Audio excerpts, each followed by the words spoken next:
ಲಕ್ಷ್ಮೀ ಹೆಬ್ಬಾಳ್ಕರ್ ಅವರು ಅವತ್ತು ನಮ್ಮ ಹೋರಾಟಕ್ಕೆ ಬಂದಾಗ ಏನು ಹೇಳಿದರು, ಸಮಾಜದ ಮಗಳಾಗಿ ಈ ಹೋರಾಟದಲ್ಲಿ ಭಾಗವಹಿಸ್ತೀನಿ ಅಂತ ಹೇಳಿ.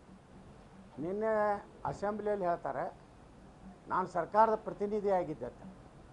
ಈ ದ್ವಿಮುಖ ನೀತಿಯ ಏನು ನಾಯಕರದಾರಲ್ಲ ಅವರೆಲ್ಲ ಬಣ್ಣ ಬಯಲಾಗಿದೆ. ಕಾಂಗ್ರೆಸ್ನಲ್ಲಿ ರಾಜೀವ್ ಕಾಗೆ, ಬಾಬಾ ಸಾಹೇಬ್ ಪಾಟೀಲ್ರು ಕೆಲವೊಂದು ಮಂದಿನ ಬಿಟ್ಟರೆ, ಅದರಲ್ಲಿ ವಿಶೇಷವಾಗಿ ಕೆಲವೊಬ್ಬರಂತರೂ ಸಮಾಜದ ವಿರುದ್ಧ ಮತ್ತು ಷಡ್ಯಂತ್ರ ಮಾಡಿದ್ರು ಅನ್ನುವಂಥದ್ದು ಏನು ಹೇಳಿದ್ದಾರೆ. ಈಗ ಅವರು ಏನೋ ಮಂತ್ರಿ ಆಗಬೇಕನ್ನೋದು ದುರಾಶೆಯಿಂದ ಸಮುದಾಯವನ್ನು ಅಪಮಾನ ಮಾಡಿದ್ದಾರೆ. 2028ಕ್ಕಿದೆ ಅವ್ರದ್ದು.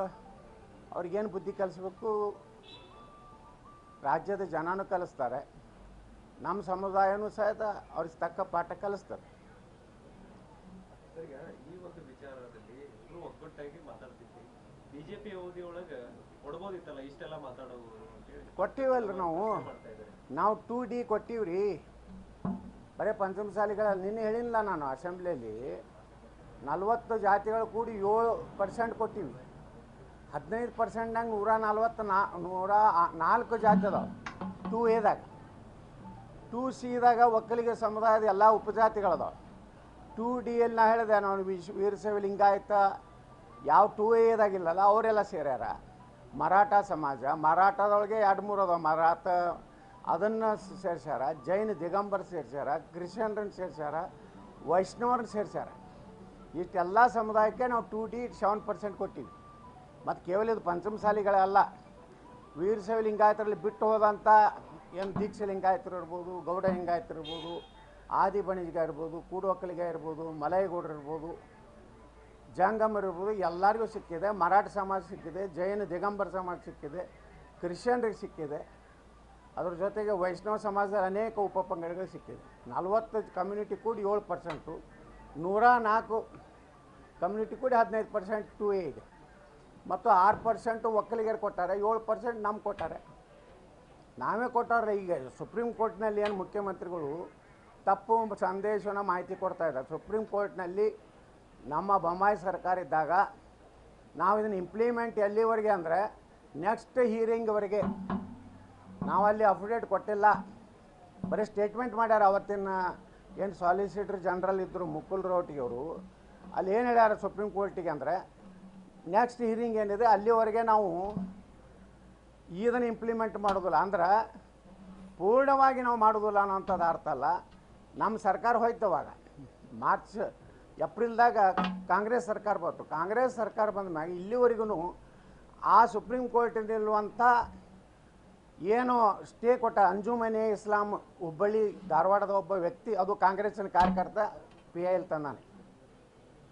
ಈಗ ಅವ್ರಿಗೆ ನಿಜವಾಗಿ ಕೊಡಬೇಕಾಗಿತ್ತು, ಅದು ಕೊಡ್ತಿದ್ರು. ಆದರೆ ನಿನ್ನೆ ವಿಧಾನ ಪರಿಷತ್ನಲ್ಲಿ ಹೇಳಿಬಿಟ್ಟಾರೆ ಸಿದ್ದರಾಮಯ್ಯನವರು, ಅವರು ಸಂವಿಧಾನ ವಿರುದ್ಧ ಮುಸ್ಲಿಮರಿಗೆ ಕೊಟ್ಟಾರೆ.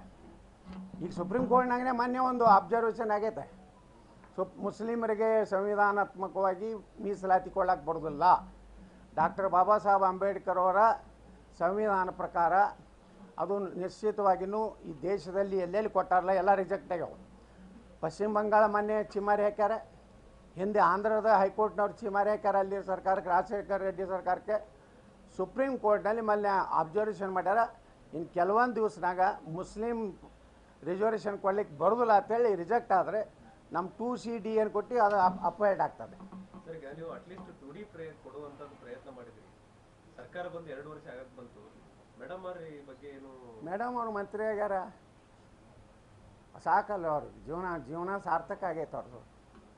ಅವಾಗೆಲ್ಲ ಭಾಳ ಸ್ಟೇಜ್ ಮೇಲೆ ಭಾಷಣ ಹೊಡಿತಿದ್ರು, ಪ್ರಾಣ ಕೊಡ್ತೀನಿ, ನನ್ನ ಸರ್ಕಾರ ಬಂದ್ರೆ ಅರ್ಧ ಗಂಟೆ ಒಳಗೆ ಕೊಡಿಸ್ಬಿಡ್ತೀನಿ ಅಂತ ಹೇಳ್ತಿದ್ರು ಮೇಡಮ್ ಅವರು. ಇನ್ನೊಬ್ಬ ಒಂದಿಬ್ಬರು ಅದಾರಲ್ಲ ನಾಯಕರುಗಳು 2Aನೇ ಕೊಡಿಸ್ತೀನಿ ಅಂತಾರೆ. ಅವ್ರು 2A ಕೊಡ್ಲಿಕ್ಕೆ ಬರೋದಿಲ್ಲ.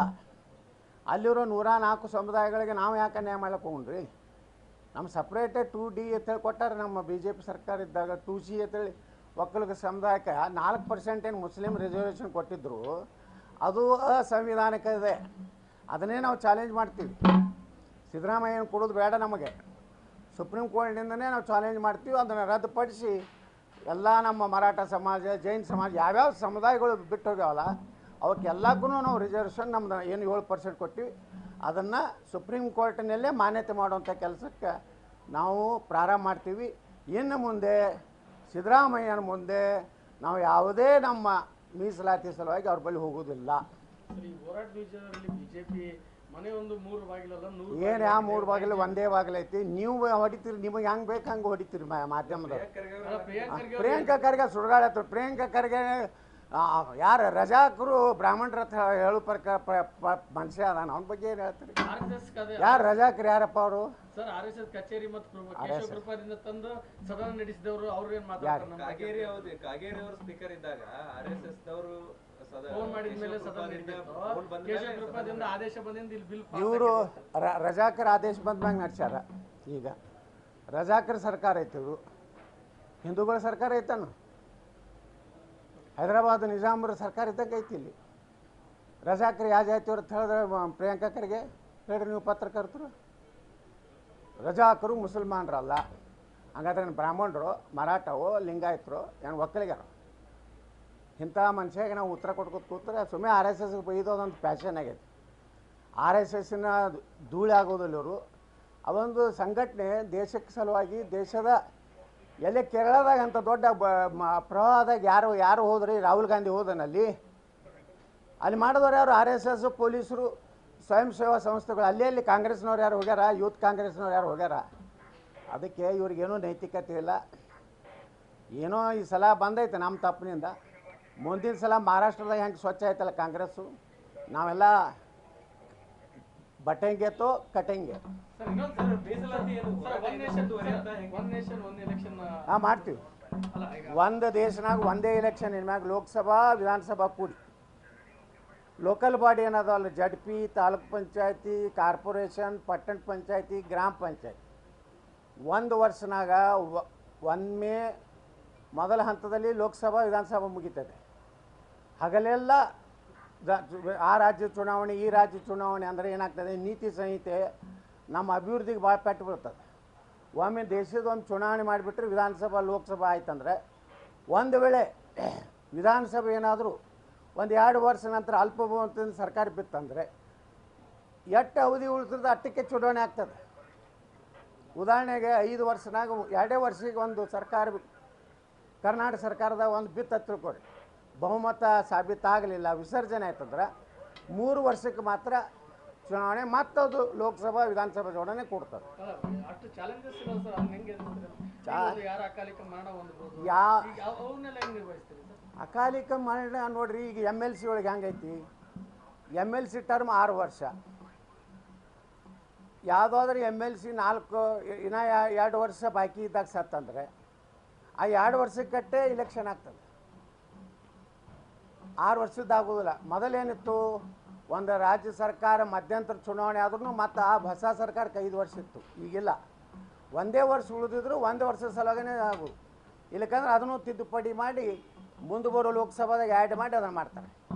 ಇದರಿಂದ ದೇಶದ ಸಂಪನ್ಮೂಲ ಉಳಿತದ ಮತ್ತು ಬೋಗಸ್ ವೋಟಿಂಗ್ ನಿಲ್ತದೆ. ಮಹಾರಾಷ್ಟ್ರದವ್ರು ಬಂದು ಕರ್ನಾಟಕದಾಗ ಓಟ್ ಹಾಕ್ತಾರೆ, ಕರ್ನಾಟಕದವ್ರು ಹೋಗಿ ಆಂಧ್ರದಾಗ ಓಟ್ ಹಾಕ್ತಾರೆ. ಅದು ಏನೂ ನಡೀದಿಲ್ಲ. ಒಂದೇ ದಿವಸ ಇಲೆಕ್ಷನ್ ಆದರೆ ಅಲ್ಲೇ ಓಟ್ ಹಾಕೋಬೇಕಾಗ್ತದೆ. ಆ ಬಾರ್ಡರ್ ಬಿಟ್ಟು ದಾಟಿ ಹೋಗ್ಲಿಕ್ಕಾಗೋದು. ಬೋಗಸ್ ಮತದಾನ ನಿಲ್ತದ, ಪಾರದರ್ಶಕವಾಗಿ ವೋಟಿಂಗ್ ಆಗ್ತದೆ. ಅದರಿಂದ ಸರಿಯಾದಂಥ ರಿಸಲ್ಟ್ ದೇಶಕ್ಕೆ ಬರ್ತದೆ. ಸರ್, ಈಗ ಮೀಸಲಾತಿ ಮುಂದೆ ಸ್ವಾಮೀಜಿ ಅವರು ಏನಾದರೂ ಹೋರಾಟದ ವಿಚಾರ ಮೀಸಲಾತಿ ಕೂತು ನಾವು ಚರ್ಚೆ ಮಾಡ್ತೀವಿ, ನೋಡೋಣ. ಇನ್ನಂತೂ ಸಿದ್ದರಾಮಯ್ಯ ಬಳಿ ಹೋಗೋದು ನಮ್ಮ ಅಂದರೆ ಪ್ರತಿಭಟನೆ ಆಗಲಿ ಅವ್ರ ಮುಂದೆ ಏನು ಪ್ರತಿಭಟನೆ? ನಮ್ಮದೇ ಸಂವಿಧಾನ ಇಲ್ಲತ್ತಾರ ನಮಗೆ. ಅದು ಹೆಂಗೆ ಸರ್? ಈಗ ಹೋರಾಟದ ಅಲ್ಲಿ ಸುಪ್ರೀಂ ಕೋರ್ಟಿಗೆ ಕಾನೂನು ಹೋರಾಟ ಮಾಡ್ತೀವಿ. ಯಾವ ಮೀಸಲಾತಿ ಅಸಂವಿಧಾನ ಸುಪ್ರೀಂ ಕೋರ್ಟ್ ಇವತ್ತು ಹೇಳ್ತದೋ ಅದನ್ನು ತೆಗೆದು ಹಾಕಿ ನಮ್ಮ ಹಿಂದೂಗಳಿಗೆ ಕೊಡ್ತೀವಿ.